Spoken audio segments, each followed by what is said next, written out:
This has happened to me very few times, but this is my second time recording this. I don't know what happened, but my last file is corrupt.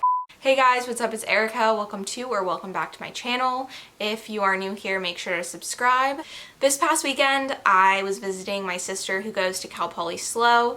Really sad. It's like my last time really visiting her because next weekend she is graduating. I went to Cal Poly SLO, so it's been really nice just to have a place to go back and visit and still feel really connected. It's definitely the end of a chapter. While I was there, I was finally able to visit the Vista Grande dining complex. They actually tore down the old VG's Cafe when I finished my freshman year. It was the place that me and my friends ate the most on campus.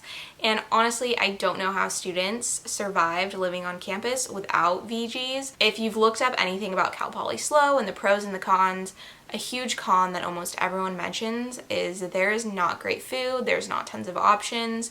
So for the past 4 years, they took out possibly like the best food option. It took them forever to build this complex, but it finally got completed, I think at the beginning of the 2020 school year. But with COVID and everything, you couldn't go inside unless you were like a student with a dining plan, which obviously I was not, so I just couldn't like go in and check it out.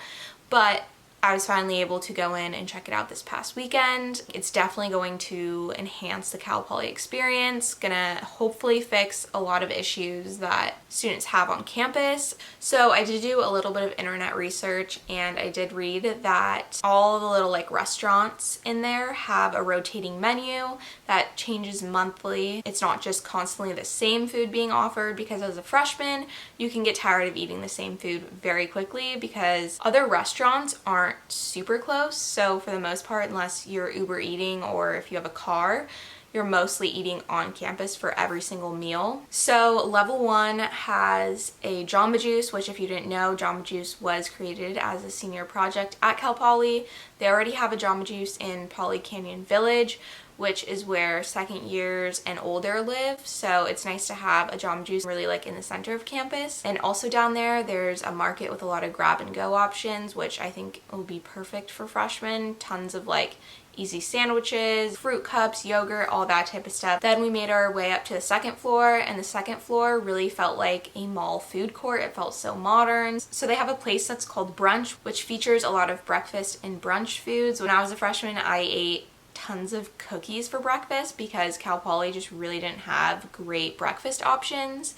A lot of their dining wasn't even open in the morning. Like if you had a 7 a.m. class, stuff was like barely beginning to open. So this place I think is really needed on campus. There's another place that is super needed on campus that's called Balance Cafe. I read about it online and it prepares meals that are free of the top 8 allergens, which if you do have a food allergy, eating at Cal Poly can be super difficult. Food allergies are just becoming more and more common. Then there's also a place called Hearth, which has like a wood-fired pizza oven, and they have sandwiches and kind of good bread type of food there. There is a place called Streets, which is going to feature authentic foods from around the world, which will be really cool because Cal Poly really lacks a lot of diverse food, and just the city in general doesn't have a great diverse food options. Hopefully they're able to execute this well and really get some good tasting authentic food. They also have a noodle bar, which just features tons of noodle dishes. I definitely would have been over there all the time as a freshman. The last place that I saw, which was by far the most dangerous thing they could have added, they have a sweet bar which has tons of dessert options.